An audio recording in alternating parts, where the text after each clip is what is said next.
আলহামদুলিল্লাহ আমাদের দোকানের নতুন দোকানের শুভ উদ্বোধন।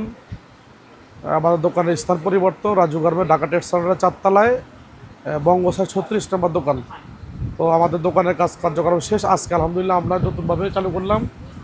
সবাইকে নতুন দোকানে দাওয়াত রইল, সবাই আসবেন এবং আমাদের দোকান ভিজিট করবেন। আমাদের এখানে চারা থেকে শুরু করে সব কোয়ালিটির মাল পাবেন, জার্সি পাবেন এবং অন্য অন্য প্রোডাক্টগুলো পাবেন।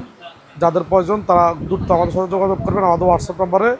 এবং অনেকে আমাকে ফোন দিয়েছেন মালের জন্য, কিন্তু আমি আসলে আপনাদেরকে বলছিলাম যে আমাদের আসলে এই মুহূর্তে দোকানে কাজ চলতেছে। তো যাদেরকে আমি প্রোডাক্ট দিতে পারিনি তারা প্রোডাক্টের জন্য কল করছিলেন, তারা আমার সাথে যোগাযোগ করুন এবং প্রোডাক্ট নিতে পারবেন আমাদের কাছ থেকে। সব ধরনের প্রোডাক্ট আছে এবং আরও নতুন নতুন কিছু প্রোডাক্ট আসবে। তো যাদের প্রয়োজন তারা খুব দ্রুত আমাদের সাথে যোগাযোগ করবেন এবং হোয়াটসঅ্যাপে। আর আমার যারা নতুন বাইরে আছেন, পুরাতন বাইরে আছেন, আমার কাছের বাইরা, সবার দাওয়াত রইল, দোকানে দাওয়াত রইল, সবাই ভিজিট করবেন। এবং আমাদের দোকান বঙ্গ সাইডে 36 নম্বর দোকান। কাজ চলতেছে এখন, দোকানে কিছু কাজ বাকি আছে। তো সবার দাওয়াত রইল। আসসালামু আলাইকুম রহমতুল্লাহ।